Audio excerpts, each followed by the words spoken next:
Fried snacks like chips and bhujia have a bad reputation, driving many towards the so-called healthier options like quinoa puffs and baked alternatives. But are they good?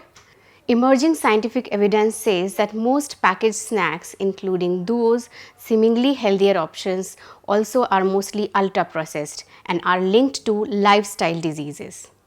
Hello and welcome to The Print. I am Sumi Sukanya Dutta, and in this special broadcast, I will talk about ultra-processed food and what goes into making them and how to identify them. Recently, senior members of a Delhi-based think tank Nutrition Advocacy for Public Interest in a letter to the government pointed out that increased consumption of ultra-processed food is among the factors leading to a higher incidence of obesity and non-communicable diseases in India.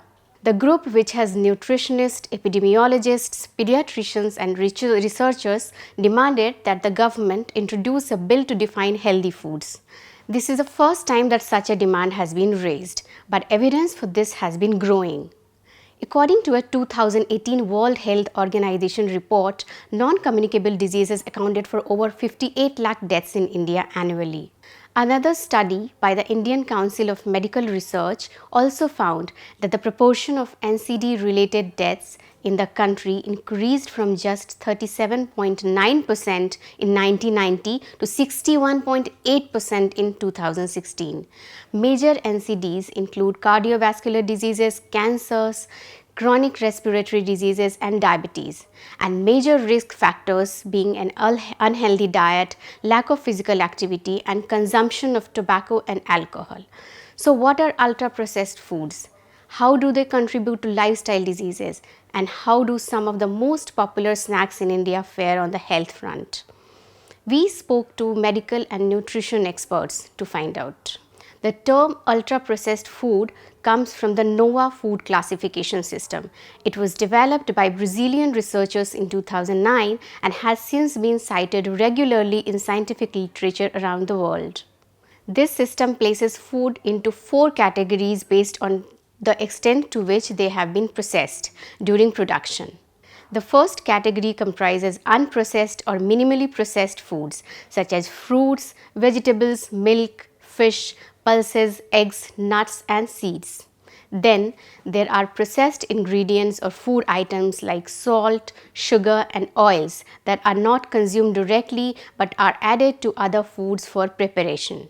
The third category includes processed foods that are made by combining foods from the first 2 groups and can be altered at home.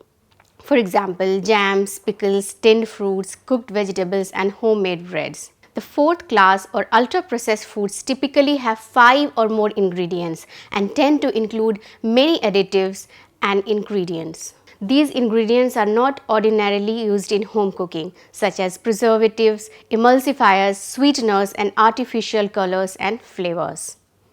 These foods usually have a long shelf life. According to Dr. Arun Gupta, pediatrician and nutritionist, the practical way to identify if a food product is ultra-processed is to check if its list of ingredients contain at least one item of characteristic of the ultra-processed food groups. According to him, these are either food substances never or rarely used in kitchens or classes of additives whose function is to make the final product palatable or more appealing. He also pointed out that such foods are also often aggressively marketed and lead to a decrease in the consumption of fresh or minimally processed foods. Senior diabetologist Dr. V. Mohan also said that ultra-processed foods often have poor nutrient content, but these food products are rich in sodium, sugar, saturated fats and calories. Worse still, they can be the only source of trans fats in your diet. The doctor also said that highly processed foods cause inflammation and insulin resistance.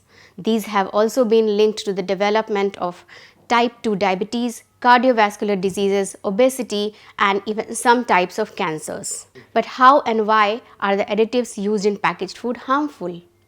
A study published by the US government's National Institute of Health had stated that harmful additives and preservatives can lead to health issues such as asthma, attention deficit hyperactivity disorder, heart difficulties, cancer and obesity. The authors had advocated for the use of natural food additives over synthetic food additives. Additives destroy food matrix, thereby making even the good compounds harmful. Secondly, they react with the gut biome and cause inflammation in the intestines and other body parts. What makes most ultra-processed food items even more hazardous is how palatable they are. These foods are high in salt, sugar and fat, and studies have shown that as they are addictive in nature, people tend to overeat while consuming them.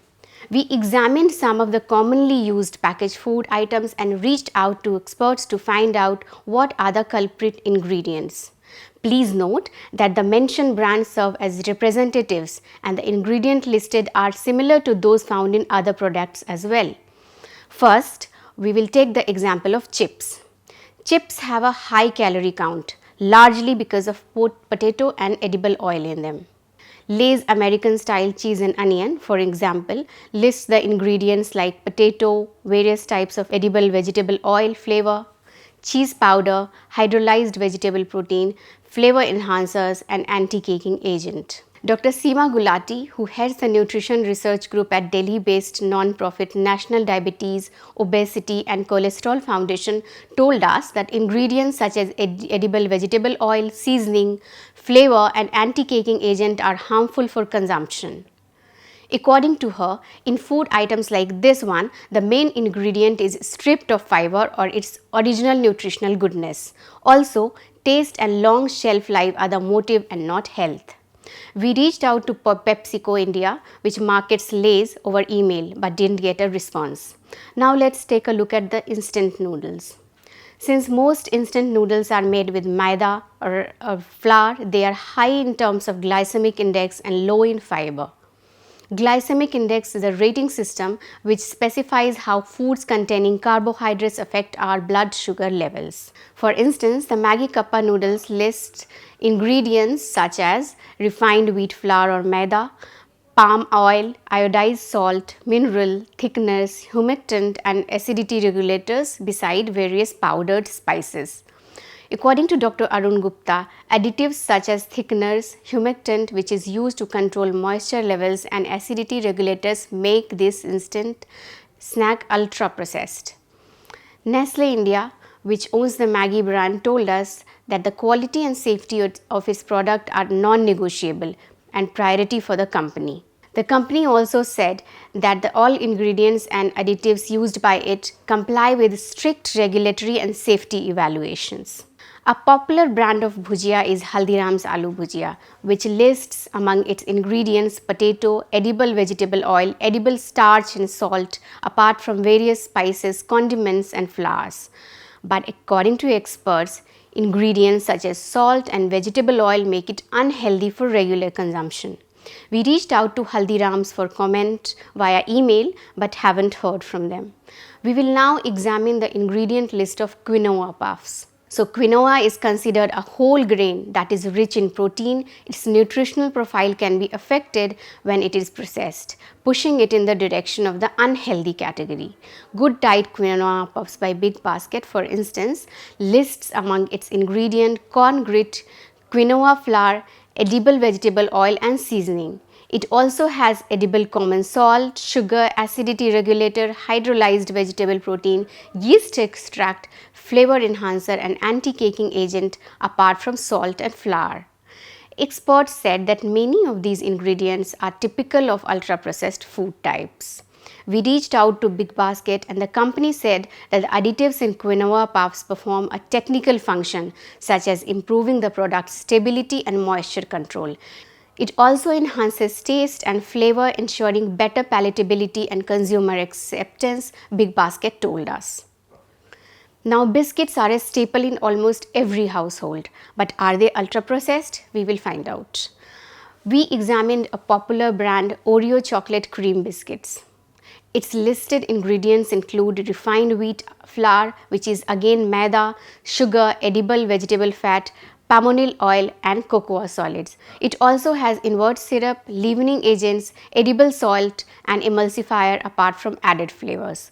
Nutrition experts say that a lot of these ingredients are used only in industrial production of foods. We reached out to Mondelez International, the multinational food company that makes and markets Oreo, but didn't get any response from them. Now let's take a look at cornflakes, a breakfast staple for many. A popular product in this segment, Kellogg's Cornflakes Real Almonds and Honey, which lists among its ingredients corn grits, sugar, sliced almonds. It also has cereal extract, honey, iodized salt, dextrose and vitamins. The list also includes flavor, minerals, color and antioxidant. Nutritionists say that most of these additives push cornflakes into the category of ultra-processed food.